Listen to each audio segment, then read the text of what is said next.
Hello friends, welcome to my YouTube channel. आज हम देखेंगे बैंक के बारे में। बैंक बैंक क्या होता है। एक बैंक होता है हमारा सेंट्रल बैंक, और एक होता है हमारा कॉमर्शियल बैंक।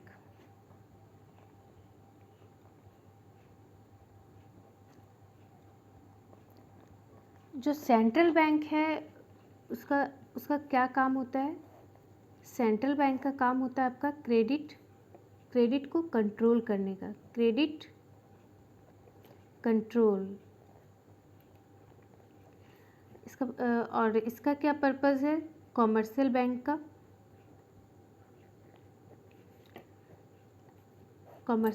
का आपका पर्पज़ होता है क्रेडिट को क्रिएट करना।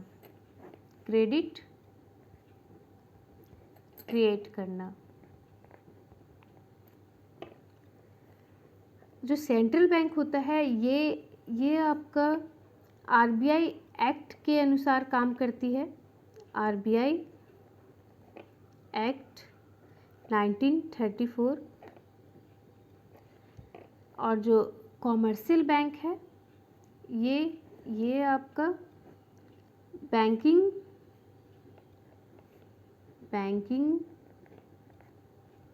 रेगुलेशन एक्ट 1949 के अनुसार काम करती है। मतलब जो कि ये जो है ये एज़ पर अमेंडिंग एक्ट 1965 है। यानी पहले ये बैंकिंग कंपनीज एक्ट 1965 हुआ करता था, लेकिन फिर इसको चेंज करके 1949 कर दिया गया। बैंकिंग रेगुलेशन एक्ट 1949 कर दिया गया। क्यों कंपनीज एक्ट 1956 से 65 से क्यों इसे ये कर दिया गया अमेंडमेंट, क्यों इस जरूरत पड़ा।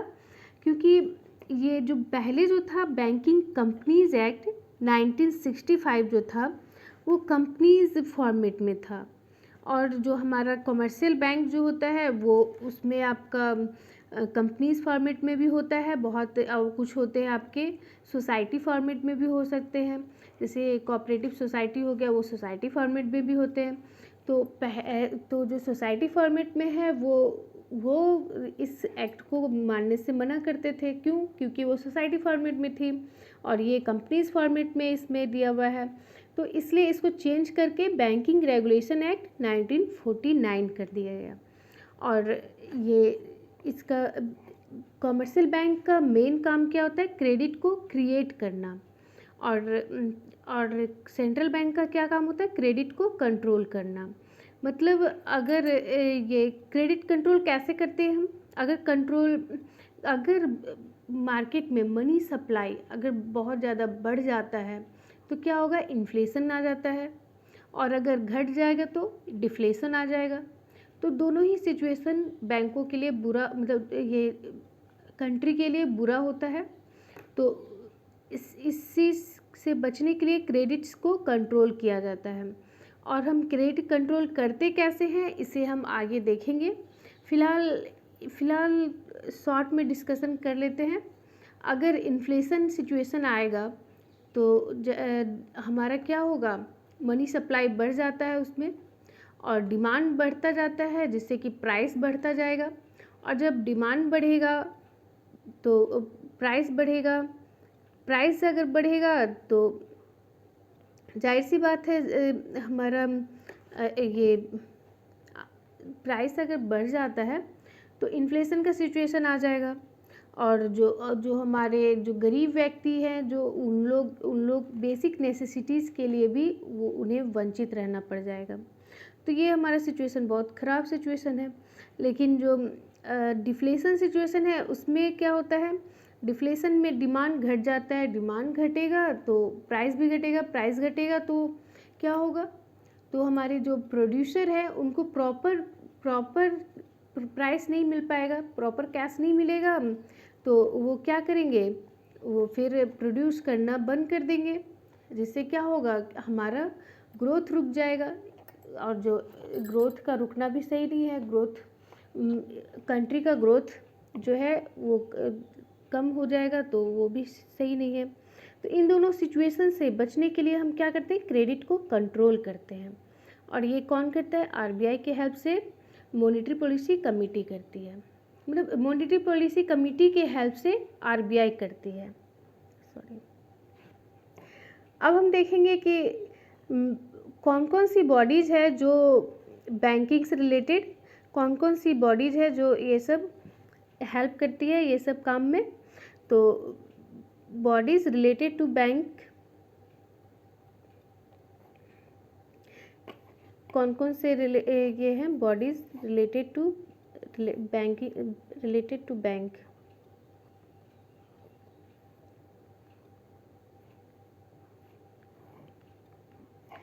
पहला हो गया आपका आरबीआई। आपको मालूम है आरबीआई जो है वो मेन रेगुलेटर होती है। और ये कब आया, ये आपका 1935 में आया था। और इसका एक्ट लेकिन पहले बन चुका था 1934 में। और फिर दूसरा आपका बॉडीज़ है, ऐसे तो बहुत सारी बॉडीज़ है लेकिन तीन जो है इम्पॉर्टेंट है। दूसरा हो गया आईबीएम। आईबीएम जो हो गया Indian bank association, Indian bank association, sorry बहुत सारे बॉडीज़ बैंक से रिलेटेड आपके ये तीन जो है मेन बॉडीज़ होते हैं। इंडियन बैंक एसोसिएशन हो गया 1946। इसमें ये इसका मेन काम क्या होता है, ये एडवाइजरी बॉडी होता है, ये एडवाइस देने का काम करता है। एडवाइजरी बॉडी इसको हम कह सकते हैं। और it provide technical and legal advice to bank. ये technical and legal advice provide करता है बैंक को, किससे रिलेटेड, तो बैंकिंग प्रोसीजर एंड प्रैक्टिसेस से रिलेटेड, ठीक है। और ये तीसरा मेरा क्या हो गया बॉडीज़, तीसरी बॉडीज़ हो गई बैंक से related national institute for bank management, NIBM 1969, NIBM 1969। ये क्या करती है, ये थिंक टैंक का काम करती है, बैंकों के लिए सोचने का काम करती है। Think tank for Indian banking system, ये बैंकों के लिए सोचने का काम करती है। Banking system. तो ये हमारा हो गया बैंक से रिलेटेड कुछ इम्पॉर्टेंट बातें। अब हम देखेंगे इवोल्यूशन कैसे हुआ बैंक का, बैंकिंग इंडिया में बैंकों का इवोल्यूशन कैसे कैसे हुआ। तो हम देखेंगे पहला 3 फेज़ में हमारा ये आया था, बैंकिंग का 3 फेज़ है, 3 फेजेज़ में रेवोल्यूशन हुआ, ठीक है। 3 फेजेज़ बैंकिंग रेवोल्यूशन के।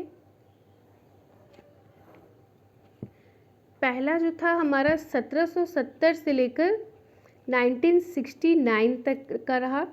इसमें हमारा इंट्रोडक्शन स्टेज था, इसमें इसे हम इंट्रोडक्शन स्टेज बोलते हैं। और फिर हमारा आया सेकेंड हमारा है 1969 से 1991 तक का स्टेज, जिसे हम नेशनलाइजेशन स्टेज कहते हैं, नेशनलाइजेशन स्टेज। और तीसरा जो हमारा स्टेज था उसे हम जो अभी तक है 1991 से एट प्रेजेंट, जिसे हम रिफॉर्मिंग स्टेज कहते हैं। रिफॉर्मिंग स्टेज, बहुत सारे इसमें सुधार किए गए इसलिए रिफॉर्मिंग स्टेज कहते हैं, फिर से रिफॉर्म। और फिर इंट्रोडक्शन स्टेज में हम देखेंगे पहला कौन कौन से बैंक आते हैं। जैसे फर्स्ट बैंक, सबसे पहला बैंक कौन सा था, फर्स्ट बैंक आपका था 1770 में हमारा आया था first bank, bank of Hindustan, bank of Hindustan. ये कब से कब तक रहा, ये हमारा पूछता है, इसलिए इसे याद रखिएगा। 1770 से 1829 से 32 के बीच ये रहा, फिर ये ख़त्म हो गया। फिर सेकेंड जो है आपका डिज़ोल्व हो गया, मतलब सेकेंड बैंक जो है आपका वो जनरल बैंक ऑफ इंडिया है, जनरल बैंक ऑफ इंडिया। ये आपका 1786 में आया था। सबका डेट बहुत इम्पॉर्टेंट है कि ये आपका भरने, ये मिलान के लिए आता है, मैच करने के लिए भी आ सकता है, इसलिए इसे याद रखिएगा। और फिर हमारा प्रेसिडेंसी बैंक आया, ठीक है। प्रेसिडेंसी बैंक किसे कहते हैं हम? जो हमारा 3 बैंक जो था, जो ईस्ट इंडिया कंपनी ने इस्टेब्लिश किया था, उसे हम प्रेसिडेंसी बैंक कहते हैं। तो प्रेसिडेंसी बैंक में कौन कौन से आ गए आपके? पहला हो गया bank of Bengal, bank of Bengal, ये 1806 में आया, डेट याद रखिएगा। बैंक ऑफ बॉम्बे, ये आपका 1840 में आया। फिर बैंक ऑफ मद्रास, ये आपका 1843 में आया यानी 43 में। 1806 में बैंक ऑफ बंगाल, 1840 में बैंक ऑफ बॉम्बे, 1843 में बैंक ऑफ मद्रास। ये कौन लाया था इसे? ईस्ट इंडिया कंपनी ने, established bye east India company. Presidency bank को ईस्ट इंडिया कंपनी लाया था। और ये आपका फिर तीनों मर्ज्ड कर दिया गया, मर्ज्ड करके 1921 में इन तीनों बैंक को मर्ज्ड कर दिया गया और इसे बना दिया गया क्या? Imperial bank of India, imperial bank of India, जिसे हम क्वासी सेंट्रल बैंक भी कहते हैं, जिसको हम क्या कहते हैं? Quasi central bank,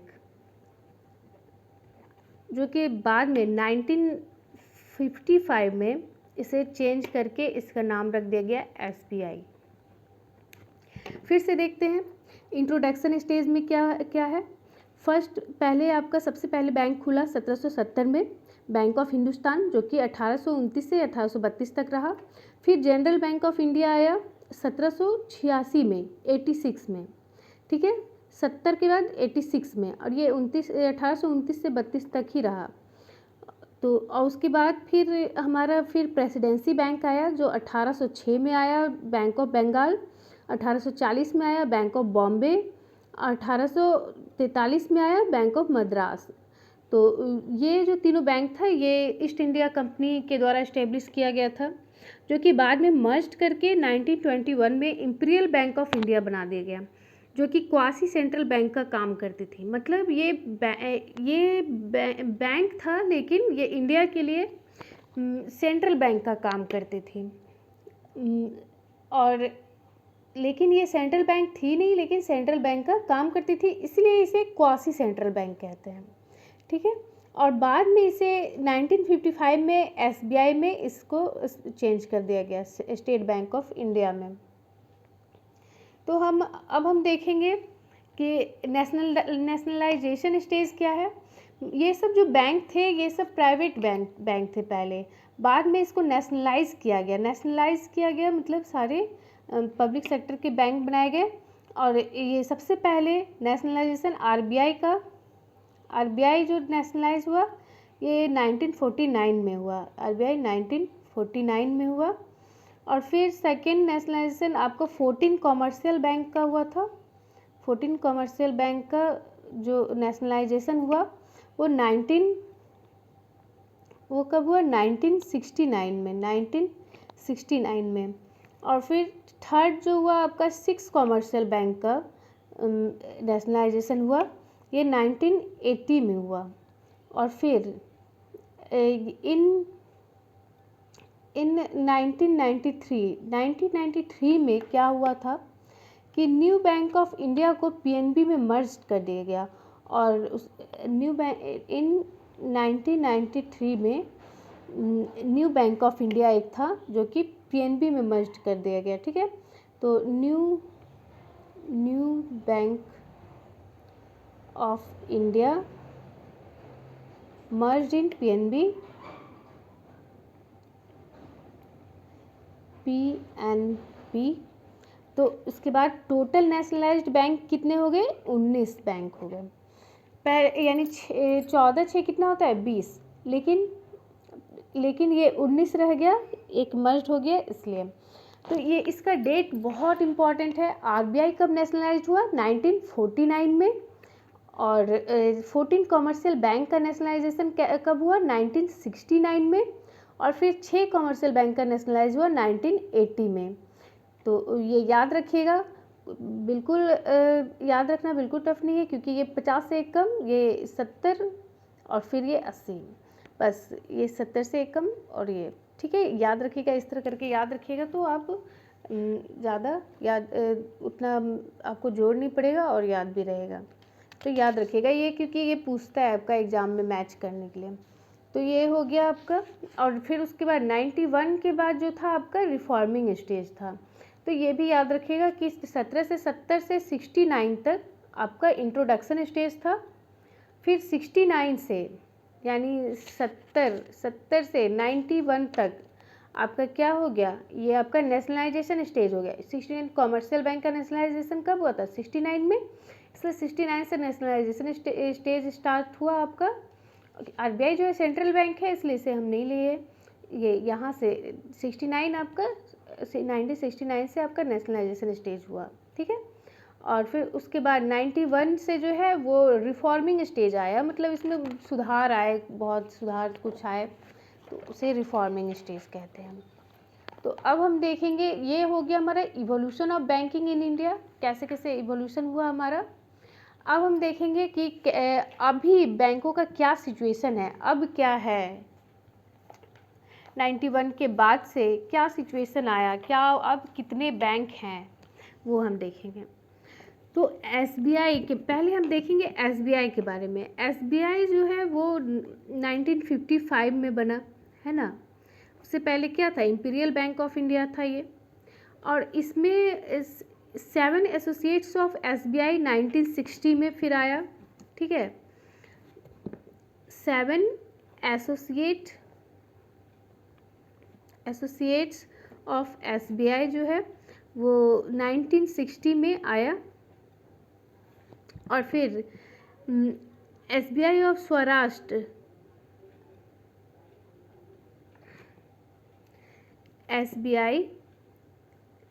SB of central, ये स्टेट बैंक ऑफ स्वराष्ट्र,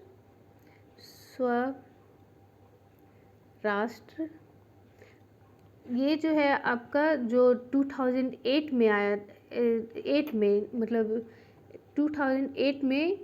और SB ऑफ इंदौर,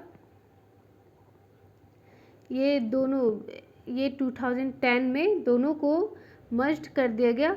मर्ज किस में? SBI में मर्ज कर दिया गया, मर्ज इन SBI। कब मर्ज किया गया? एक 2008 में मर्ज कर दिया गया स्वराष्ट्र को, और SB ऑफ इंदौर को 2010 में SBI में मर्ज कर दिया गया। फिर 1 अप्रैल 2017 को सारे जितने भी 5 एसोसिएट्स जो थे, 5 एसोसिएट्स ऑफ SBI, 2 तो पहले मर्ज हो गए थे। अब जो बचे जो थे 5 एसोसिएट्स ऑफ SBI, और एक जो भारतीय महिला बैंक जो था, भारतीय महिला बैंक जो बना था,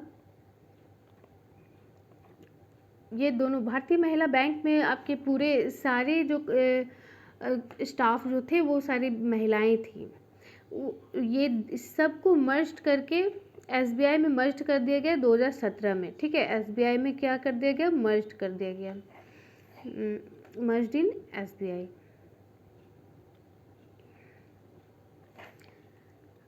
अब हम देखेंगे 1/4/2017 को टोटल बैंक कितने थे। 1/4/2017 को टोटल बैंक कितने हुए? बैंक, टोटल बैंक आपका 1/4/2017 को हम 19 नेशनलाइज्ड बैंक था, नेशनलाइज्ड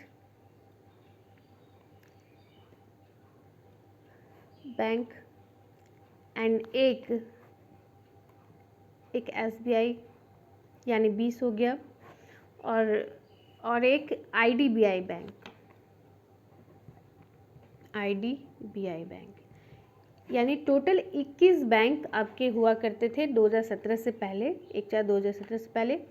फिर 1/4/2017 तक टोटल 21 बैंक थे, लेकिन फिर 21 जनवरी 2019 को 21 जैन 2019 को क्या हुआ? 21 जैन 2019 को IDBI की पूरे मेजॉरिटी शेयर को LIC एक्वायर कर ली, और उसके बाद RBI ने क्या कर दिया? RBI ने घोषित कर दिया मार्च में, ये जनवरी में ऐसा हुआ, ठीक है। LIC जो है वो एक्वायर कर ली IDBI को, मेजॉरिटी शेयर एक्वायर कर ली IDBI के मेजॉरिटी शेयर को, ये मेजॉरिटी शेयर को एक्वायर कर ली, ठीक है, मेजॉरिटी शेयर को एक्वायर कर ली।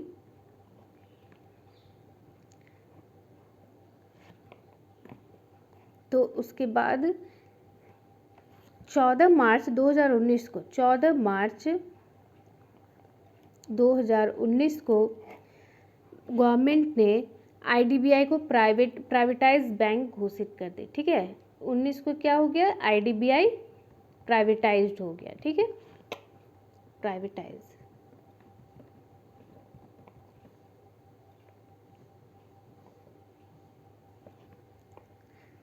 अब हम देखेंगे नेक्स्ट कितने बैंक, कौन कौन से बैंक किस में मर्ज हुआ। अप्रैल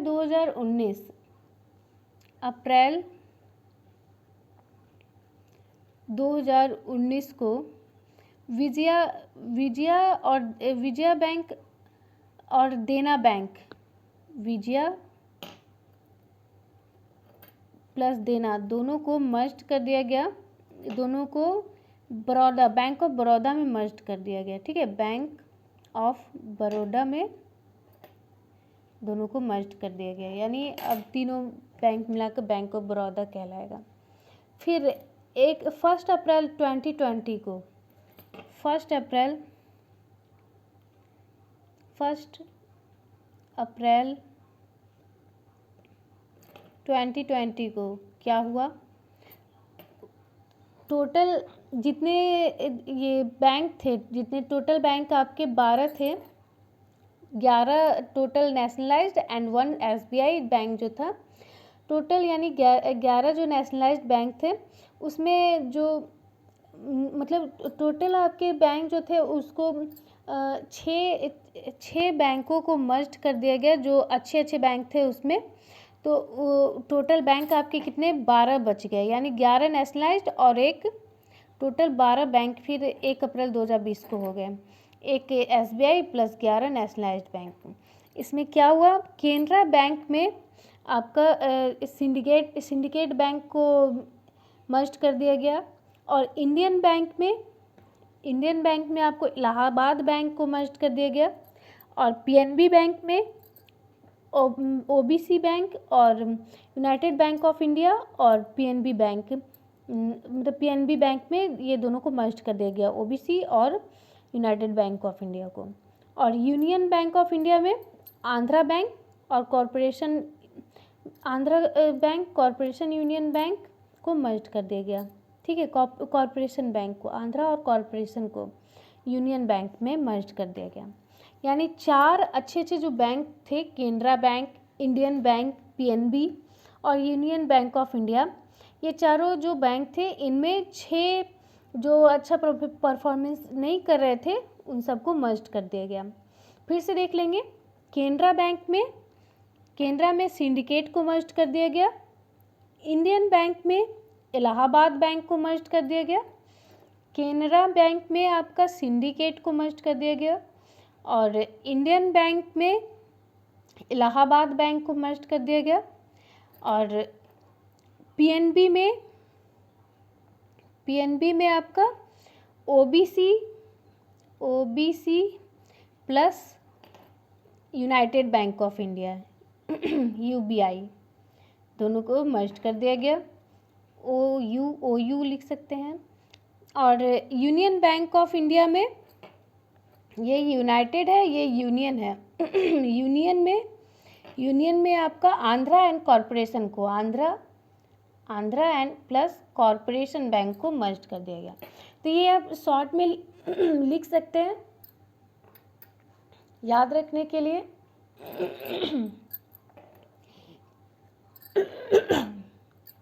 केनरा में सिंडिकेट, इस तरह आप इस शॉर्ट में लिखिएगा तो आपको याद भी रहेगा। केनरा में सिंडिकेट, इंडियन बैंक में Allahabad bank, IA, CS, IA, PNB में OU यानी OBC and UBI, United bank of India, और यूनियन में ANCO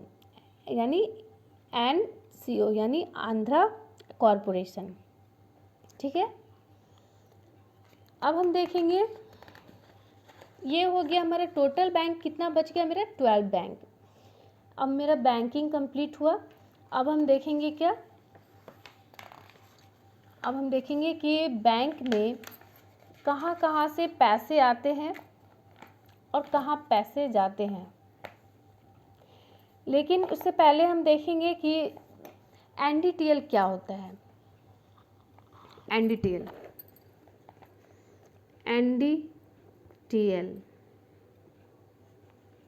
मतलब net demand and time liability, या टाइम या टर्म लायबिलिटी। ठीक है, नेट डिमांड,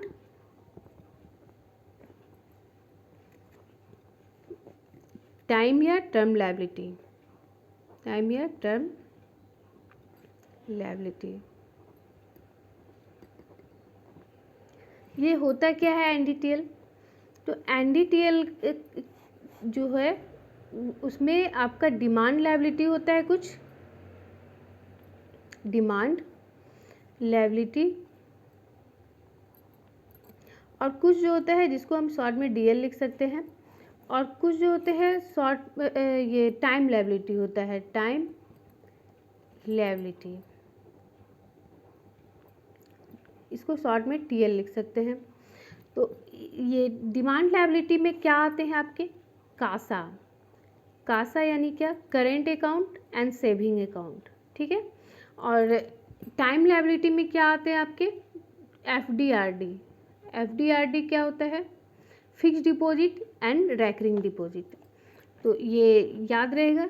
NDTL में डिमांड लायबिलिटी क्या होता है? जो कासा होता है, करेंट अकाउंट, सेविंग अकाउंट, और टाइम लायबिलिटी में आपका FDRD आता है, fixed deposit and recurring deposit.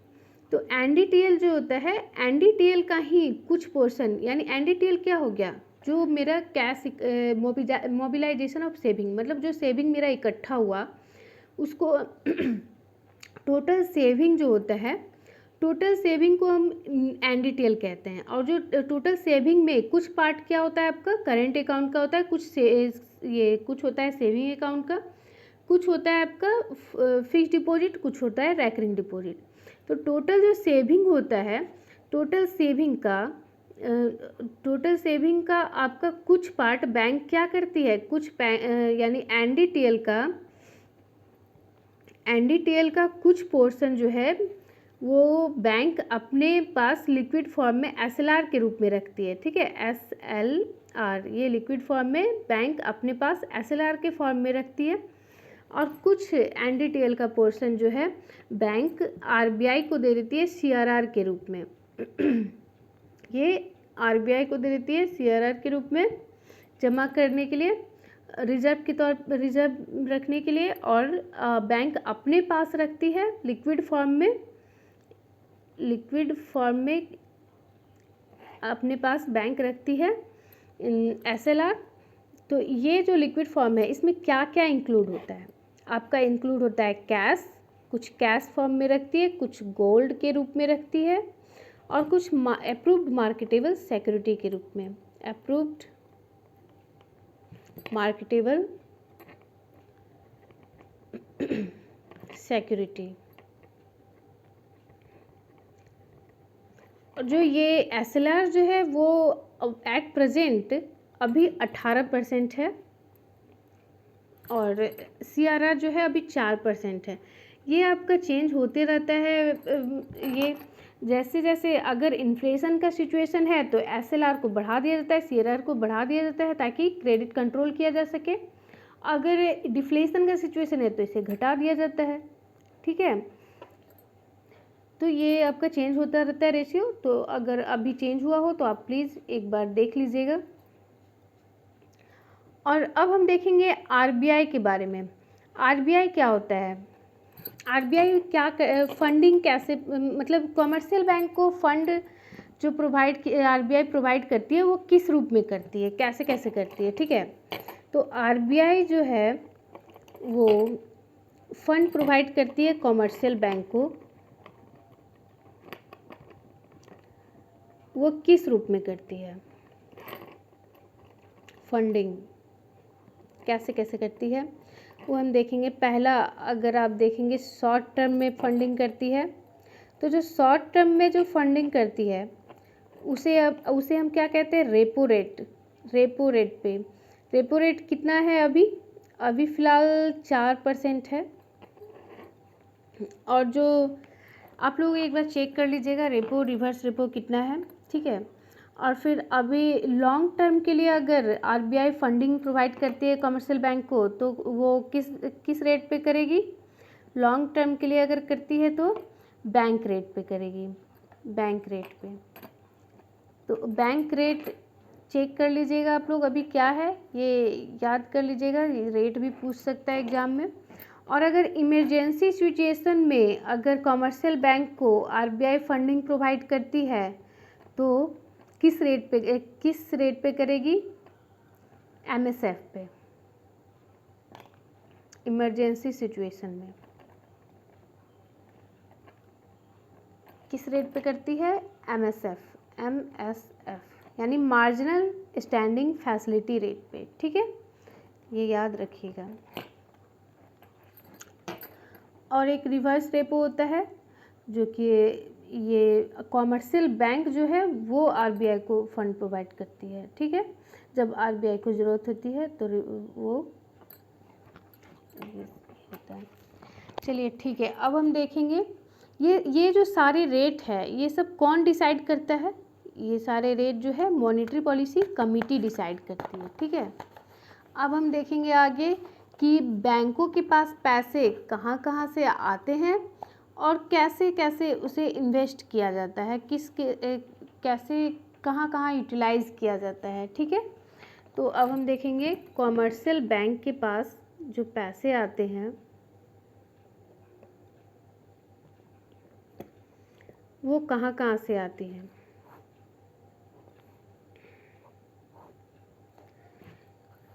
पहला अगर आप देखिएगा तो ये आरबीआई से भी लेती है पैसा, है ना। आरबीआई से अभी हमने देखा कि आरबीआई से पैसा लेती है किस रेट पे? रेपो रेट पे, या फिर बैंक रेट पे, या फिर एमएसएफ पे। और फिर अगर फिर पब्लिक से भी पैसा जो सेविंग इकट्ठा करती है पब्लिक से, तो वो किस फॉर्म में लेती है? एनडीटीएल के रूप में, जो हमने देखा था एनडीटीएल। एनडीटीएल में कुछ पोर्शन सेविंग अकाउंट, कुछ करेंट अकाउंट, कुछ एफडीआरडी, फिक्स डिपॉजिट, रेकरिंग डिपॉजिट सारे होते हैं। ठीक है, और जो दूसरे बैंक से जब बैंक टू बैंक ट्रांजैक्शन जो करती है कॉल मनी, कॉल रेट पे, उसे बोलते हैं अदर बैंक से लेती है। अदर बैंक से किस फॉर्म में लेती है? कॉल मनी के फॉर्म, कॉल मनी उसे कहते हैं, कॉल मनी कॉल रेट पे। ठीक है, जब भी कॉमर्शियल बैंक को, अगर किसी बैंक को ज़रूरत होती है पैसे के, तो अगर वो बैंक दूसरे बैंक से, दूसरे कॉमर्शियल बैंक से पैसे लेता है तो उसे हम कॉल मनी कहते हैं। और कॉल मनी कॉल रेट पे लिया जाता है, ये फ्लक्चुएट करता रहता है ये रेट। और ये जो सारे पैसे आए इकट्ठा हुए, ये इसका हम यूटिलाइज, बैंक जो है यूटिलाइज कैसे कैसे करती है? तो इसे पहले तो बैंक रिज़र्व के तौर पे रखती है, रिज़र्व के तौर पे रखती है कुछ सीआरआर के फॉर्म में, कुछ सीआरआर जो आरबीआई के पास जमा होता है, और कुछ एसएलआर के फॉर्म में जो बैंक अपने पास रखती है। और कुछ पैसे जो हैं वो लोन के रूप में प्रोवाइड करती है जो लोन के रूप में प्रोवाइड करती है वो पैसे आपका 40% जो है वो प्रायोरिटी सेक्टर लैंडिंग को देती है, मतलब जो जिसमें प्रायोरिटी है पीएसएल सेक्टर में 40% लोन देती है, और बाकी जो है अदर लैंडिंग हो गया। प्रायोरिटी सेक्टर में कौन कौन से आ जाते हैं आपके? प्रायोरिटी सेक्टर में आपका एग्रीकल्चर सेक्टर आ जाता है, माइक्रो इंटरप्राइजेज आ जाता है, और एडवांसेज टू वीकर सेक्शन, जो वीकर सेक्शन है उनके लिए हो जाता है। तो एग्रीकल्चर में 18%, माइक्रो इंटरप्राइज में 7.5%, फिर वीकर सेक्शन को 12%, फिर अदर जो है वो ऐसे लैंडिंग प्रोवाइड किया जाता है। अब हम देखेंगे कि और जो पैसे बचे वो पैसे कहाँ यूटिलाइज होता है। तो और जो पैसे बचे उसको बैंक जो है इन्वेस्ट करती है, इन्वेस्टमेंट पर्पज़ से रखती है, इन्वेस्टमेंट करती है ताकि जो डिपॉजिटर है उन्हें इंटरेस्ट भी मिलता रहे। तो इन्वेस्ट करेगी तभी तो पैसे बैंक में ज़्यादा आएंगे, तो इंटरेस्ट के रूप में देगी। तो जो इन्वेस्ट करती है वो 3 फॉर्म में करती है, एक STM, एक AFS, और एक जो होता है HFT। इसका मतलब होता है हेल्ड टिल मैच्योरिटी। जो इन्वेस्ट करती है शेयर सिक्योरिटी में इन्वेस्ट होता है, तो उसमें हेल्ड टिल मैच्योरिटी। ये जो कुछ पैसे जो होते हैं बैंक मैच्योरिटी तक रखते, ये इन्वेस्ट जो करती है मैच्योरिटी तक रखती है शेयर को, ठीक है।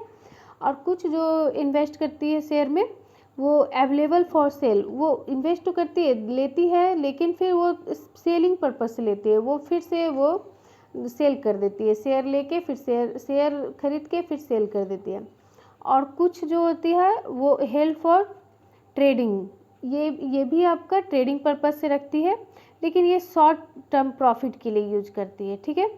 ये 90 डेज से पहले सेल कर देती है इसको, ये मतलब आपका प्रॉफिट पर्पज़ से यूज करती है, हेल्ड फॉर ट्रेडिंग। और ये सेल पर्पज़, ये खरीदे तो खरीदे, नहीं तो नहीं, मतलब ये आपका लॉन्ग टर्म हो गया, ये शॉर्ट टर्म के लिए हो जाता है, ठीक है। 90 डेज से पहले इसको सेल कर देती है। अब हम देखेंगे रिजर्व बैंक ऑफ इंडिया क्या होता है, RBI के बारे में। तो RBI के बारे में अब हम देखेंगे, इसे नेक्स्ट वीडियो नहीं, कुछ देख लेते हैं अभी, फिर इसे RBI लंबा टॉपिक है तो इसे हम नेक्स्ट वीडियो में देखेंगे।